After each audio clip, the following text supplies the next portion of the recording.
Ya. Bismillahirrahmanirrahim. Assalamualaikum warahmatullahi wabarakatuh. Waalaikumsalam warahmatullahi wabarakatuh. Selamat pagi Bapak-Bapak. Selamat pagi. Sebelum kita mulai mediasi pada hari ini tanggal 8 Mei 2025, izinkan saya untuk memperkenalkan diri saya terlebih dahulu. Saya Muhammad Muhaimin, SH CPLA CPM, izinkan selaku mediator bersertifikat Mahkamah Agung. Terima kasih kepada Bapak-Bapak yang telah memilih dan mempercayai saya sebagai mediator dalam perkara ini. Baiklah, selanjutnya saya akan bacakan susunan pertemuan pada pagi hari ini. Yang pertama adalah memperkenalkan diri dari kedua belah pihak, pihak penggugat dan tergugat. Kemudian menjelaskan masalah dari masing-masing pihak. Kemudian menggali masalah dari masing-masing pihak. Kemudian menggali berbagai opsi penyelesaian masalah.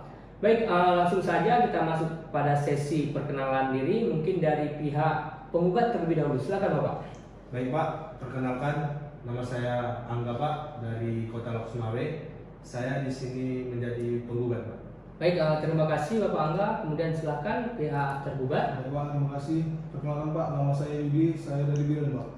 Baik, terima kasih kepada Bapak-Bapak yang telah melakukan perkenalan. Berarti di sini kita sudah saling kenal Bapak ya. Ya, Pak. Ya, Baik, Pak. kemudian sebelumnya saya akan terlebih dahulu menjelaskan terkait maksud dan tujuan dari mediasi ini. Nah, bahwa mediasi yang Bapak tempuh saat ini merupakan penyelesaian sengketa melalui proses perundingan untuk memperoleh kesepakatan para pihak dengan dibantu oleh mediator. Nah, dalam hal ini sesuai dengan peraturan yang tercantum dalam Perma nomor 1 tahun 2016 tentang mediasi, bahwa setiap perkara perdata wajib terlebih dahulu diupayakan penyelesaiannya melalui mediasi.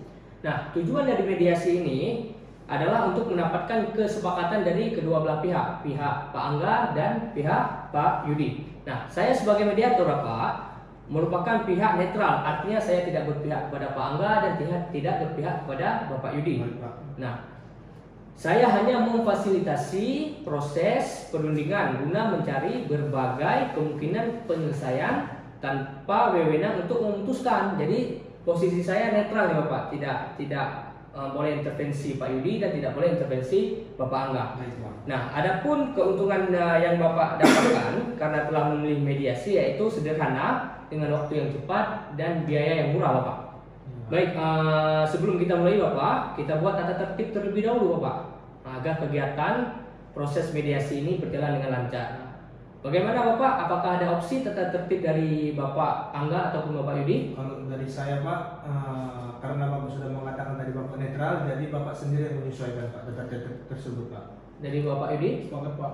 Baik, mungkin tata tertibnya yang pertama kita saling menghormati ya Bapak ya, dan tidak saling mencela antara satu sama lain. Apakah Bapak sepakat? Sepakat Pak. Baik, kemudian yang kedua Bapak, untuk supaya mediasi ini berjalan dengan baik, jadi ketika pihak satu berbicara, pihak kedua dilarang memotong pembicaraan sampai dengan selesai. Begitu pula sebaliknya nantinya. Nah, yang kemudian karena ini ruangan tertutup Ya, dan Pak. ber-AC, jadi tidak kita izinkan merokok. Baik. Nah, terhadap 3 poin tersebut, apakah Bapak sepakat?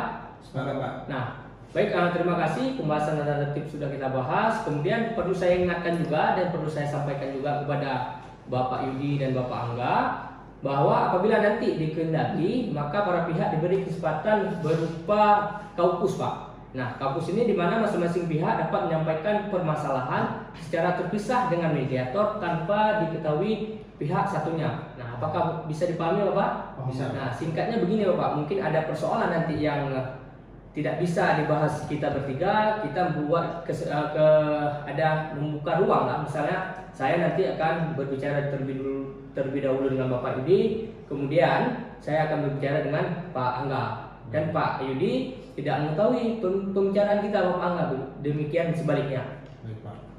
Nah, selanjutnya mungkin bisa saya minta penjelasan dulu kepada Bapak Angga, sebenarnya apa yang terjadi dari persoalan ini Bapak? Baik Pak, 2 minggu yang lalu Pak, saya membeli mobil kepada Bapak Yudi seharga 140 juta Pak. Di mana penjelasan tersebut dibilang Bapak Yudi kilometernya rendah Pak, 40.000. Dan mobil itu keluaran tahun 2017 Pak, kata Bapak Yudi. Dan tidak ada bekas tabrakan Pak. Tetapi Pak, setelah 2 minggu saya pemakaian Pak, ada kendala Pak di dalam mobil itu, dan saya ceklah ke bengkel kan Pak kan. Rupanya Pak di bengkel tersebut kilometernya dimundurkan Pak, dan banyak bekas tabrakannya Pak. Itu Pak, saya merasa dirugikan sini Pak. Makanya saya ingin menggugat saudara Yudi Pak. Sedikit saja Pak. Sudah Pak? Sudah. Baik, terima kasih penjelasan yang Bapak nggak sampaikan. Terima kasih Pak sudah menyampaikan dengan rileks, dengan sopan santun sehingga situasi tidak tegang lah Pak. Kita sama-sama humble Pak ya. Mungkin bagaimana Pak Yudi tanggapan dari Bapak atas pernyataan dari Bapak Angga? Terima kasih Pak. Sebelumnya saya minta maaf kepada Bapak Angga yang telah saya rugikan.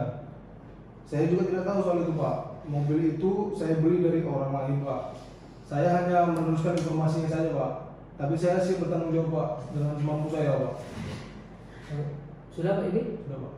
Berarti, nah terima kasih nih dulu untuk Pak Yudi atas keterbukaan informasinya, atas itikat baiknya. Nah, jadi kan kita sudah mendengar nih dari kedua belah pihak. Saya sudah mendengar, kita sudah mendengar dari Pak Angga dan juga sudah mendengar dari Pak Yudi. Nah, mungkin dari penyampaian Pak Yudi, mungkin apa yang diharapkan oleh Pak Angga sendiri dulu terhadap penyelesaian ini?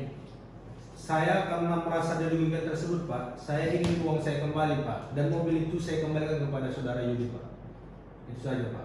Oke baik, jadi Pak Yudi, Pak Angga menyatakan bahwa tidak akan melanjutkan ke proses pidana Bapak ya, cukup mengembalikan uang dan mobil dari Pak Yudi sebelumnya akan dikembalikan juga. Dan uang saya kembali Pak. Oke baik, bagaimana Pak Yudi? Saya bisa terima mobil itu kembali Pak, asalkan adalah Pak potongannya 5 juta aja Pak. Karena kan mobil itu dipakai juga Pak dengan Bapak Angga ini kan. Nah, mungkin itu aja Pak. Bagaimana Bapak Angga? Berarti Bapak Yudi menyatakan siap mengembalikan uangnya, akan tetapi ada potongan lah sedikit. Karena kan mobil ini kan sempat Bapak pakai 2 minggu ya, kalau nggak salah ya, pas penyampaian pertama. Nah, bagaimana Pak? Gimana ya Pak ya? Demi kebaikan bersama Pak, saya setuju Pak. Tapi ada satu syarat Pak. Proses pengembalian uangnya harus secepat mungkin Pak dikembalikan Pak.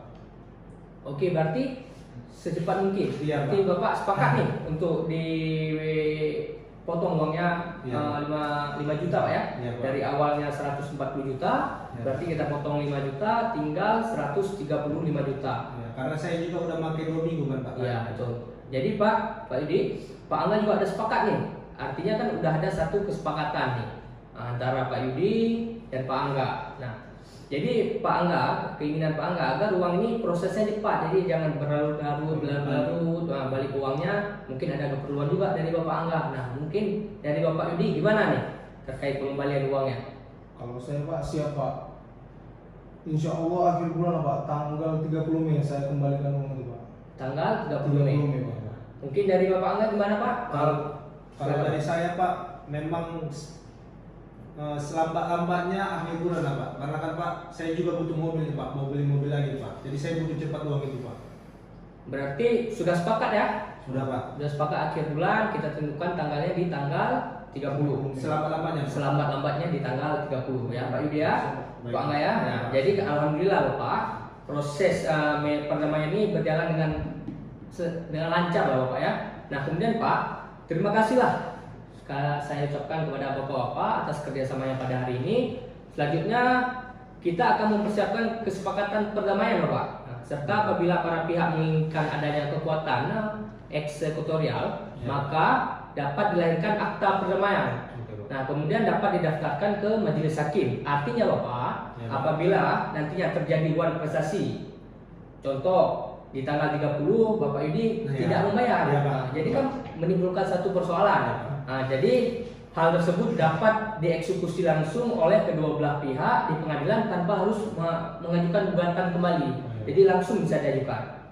Nah, baik, sebelum saya buatkan, saya menyerahkan surat akta perdamaian ini. Mungkin akan saya bacakan beberapa poin dari akta perdamaian. Yang pertama, Pak Yudi mengaku kesalahannya dan siap membayar uang sebesar 135 juta. Kemudian pembayaran dilakukan paling lambat tanggal 30 Mei 2025. Iya Pak. Selanjutnya akta ini apakah Bapak Ibu akan mendaftarkan ke majelis hakim atau ke pengadilan?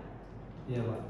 Berarti poin tambahannya akta tersebut akan didaftarkan ke majelis hakim Ya, supaya nanti ketika apabila terjadi wali prestasi maka bisa diajukan ke pengadilan tanpa mengajukan gugatan. Dan tidak ada yang dirugikan ya Pak ya? Baik, berarti selesai ya Bapak Ibu ya. Baik, siap. Selesai Bapak Ibu ya. Berarti terima kasih Bapak Ibu atas kesempatannya. Bapak-bapak atas kesempatannya. Mungkin sebentar lagi kita akan menandatangani akta perdamaian. Demikian bila taufiq wal hidayah. Wassalamualaikum warahmatullahi wabarakatuh. Terima kasih Pak. Assalamualaikum.